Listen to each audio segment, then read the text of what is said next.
Olá, nós somos o Ética em Pauta. Eu sou a Jordane. E eu sou Sabrina. E hoje estamos com a advogada Thaís Bandeira. É um prazer ter a senhora conosco.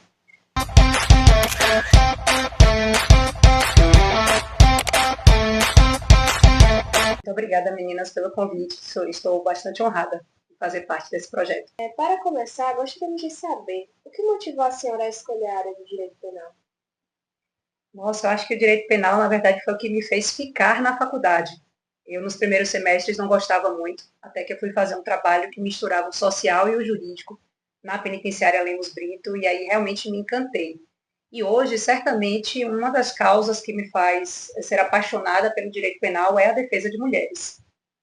Em 2025, o país registrou um recorde de 1.400 a 1.500 mortes de mulheres.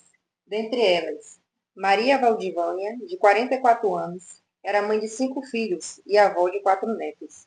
Érica Ferreira, ela tinha 27 anos, casada desde os 17 e tinha uma filha de 8 anos. Laura Beatriz era uma estudante de direito de 23 anos, apaixonada pela vida. O país segue enfrentando uma realidade alarmante a violência de gênero. Doutora, para começar, considerando o crescimento dos casos de feminicídio no Brasil, como a senhora interpreta esse fenômeno à luz das desigualdades estruturais de gênero e da persistência de uma cultura de violência contra a mulher? É isso, né, Sabrina? A gente vai pensar que o feminicídio, ele não é um ato isolado de violência contra a mulher, ele faz parte de todo um contexto, né, de patriarcado, um contexto de submissão das mulheres fora de espaços decisórios. A gente imaginar que a mulher, dentro da política, é uma mulher que está sempre em número minoritário, a mulher dentro de espaços de decisão, ela é sempre em número minoritário, e isso, obviamente, se reflete também no dia a dia. Né, a gente percebe a quantidade de mulheres que são donas de casa, que estão dentro de um espaço muito restrito de fala, de voz, e obviamente isso no contexto da violência se reflete. Certo. Na sua avaliação, de que maneira a lei do feminicídio e a lei Maria da Penha dialogam entre si no enfrentamento à violência de gênero? E quais são seus limites práticos na efetivação da proteção às vítimas? Maravilha. Eu acho que um ponto muito importante da Lei Maria da Penha, claro que a gente falar isso em 2026 parece fácil, mas quando a gente lembra que essa lei é uma lei de 2006, ela traz um artigo, que é o artigo 7º, em que a lei descreve quais são os formatos de violência contra a mulher. Então, isso trouxe para a sociedade uma reflexão de que antes de um feminicídio, a gente tem outros formatos de violência. Antes de se preocupar com a morte de mulheres, a gente tem que se preocupar com a violência moral, com a violência psicológica, sexual, patrimonial. A gente tem que se preocupar com a violência vicária, que hoje está no texto da lei, né, que é a violência contra os filhos, contra aquela rede de apoio da mulher. Então, antes de falar na violência física, antes de falar no fenômeno do feminicídio, né, que é a expressão máxima dessa violência física, a gente tem que lembrar que outros formatos também precisam ser combatidos. Eu acho que é isso que a Lei Maria da Penha tem como um diálogo importante com a lei do feminicídio, é se preocupar com esses outros fenômenos de violência. Agora, se você me pergunta também sobre os efeitos práticos, talvez o direito penal não seja a única solução, né? Certamente não é a única solução para esse fenômeno do feminicídio, sem dúvida. E é nisso que vamos entrar para as próximas perguntas. Quais entraves institucionais e processuais ainda dificultam a prevenção do feminicídio, especialmente no que diz a respeito à atuação integrada entre a polícia, o Ministério Público e o Poder Judiciário? Pronto, eu vou voltar para a questão das violências como um todo, né? A questão do feminicídio, quando acontece a morte de uma mulher, a gente tem uma ação penal que se chama pública incondicionada. Então, não depende da vítima, dos familiares da vítima, a gente tem uma investigação que a polícia e o Ministério Público começam a dialogar bem entre si. Só que antes disso, antes dessa mulher ser morta, antes dela virar número, dela virar estatística, como é que a polícia e o Ministério Público podem dialogar para evitar as violências? Né? Antes da mulher ser um número de morte, ela foi certamente vítima de uma violência sexual. Ela certamente foi vítima de uma violência moral, de uma violência psicológica. Como é que antes disso esse diálogo existe? É fácil, entre aspas, a gente investigar uma morte, porque a gente tem ali um corpo no chão, a gente tem todo mundo, né, todo aluno de direito sabe, tem o corpo de delito, tem as perícias que são feitas, então assim, a gente rapidamente chega no autor. Só que quando a gente tem uma situação de uma violência interna dentro de casa, uma violência psicológica, como é que a gente prova isso? Como é que o Estado dá a essa mulher suporte para ela sair dessa violência? Como é que dá a ela esse suporte para ela entender que isso é uma violência? Ela tem o acompanhamento psicológico adequado? Ela consegue perceber esse ciclo, para romper esse ciclo? Então, o diálogo entre polícia, Ministério Público, Judiciário, precisa estar um pouquinho antes do feminicídio acontecer. Exatamente. Porque o grande entrave está aí, na verdade, porque legislação a gente tem muito boa, por sinal, que é a Lei de Maria da Penha, né?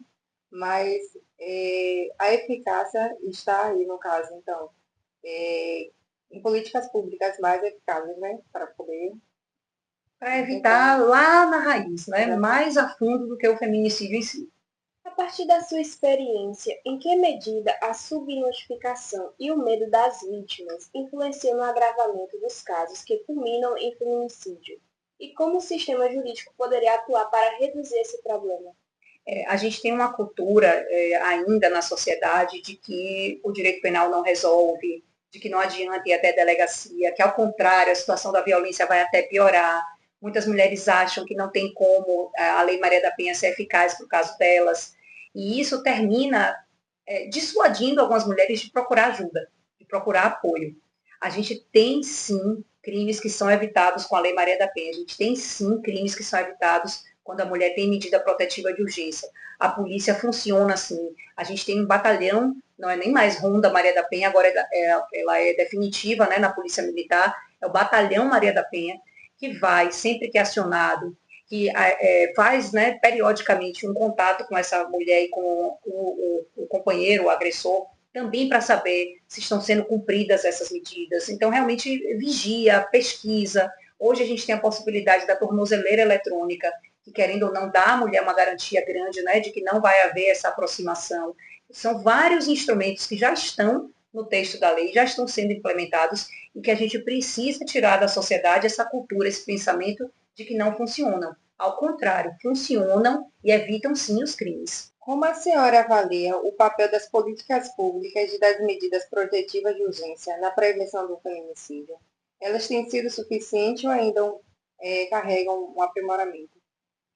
Não são suficientes enquanto a gente vê que tem mulheres que ainda continuam morrendo, né? Aí a gente vai se perguntar por quê. Por que que hoje isso ainda não é suficiente? Por que que a gente tem tantas campanhas públicas, né? A gente tem tanto diálogo com a sociedade, a gente leva tanto esse movimento a favor das mulheres para festas de largo, para shows, para grandes eventos, para esses debates mesmo. O que está faltando ainda na sociedade, né? O que está faltando de reconhecimento de que isso é um fenômeno que precisa parar? Por que mulheres continuam morrendo? É um mecanismo eficaz, mas ainda não é 100%, não é o suficiente 100%. Eu acho que a gente vai precisar chegar, não sei se vai chegar em alguma pergunta, vai precisar chegar no processo de educação mesmo da população, de mudança de perspectiva, de mudança de entendimento do papel da mulher nessa sociedade. Para encerrar, pensando em uma perspectiva preventiva e de longo prazo, quais mudanças no campo jurídico, educacional e sociocultural seriam indispensáveis para enfrentar de forma mais eficaz o feminicídio no Brasil? Eu acho que sua pergunta já é a própria resposta, né? É esse pensamento. A gente tem o feminicídio como a ponta de um iceberg, mas que abaixo dele a gente tem vários outros formatos de violência contra a mulher. A gente tem várias formas da mulher estar sendo subjugada, da mulher estar sendo colocada numa posição subalterna.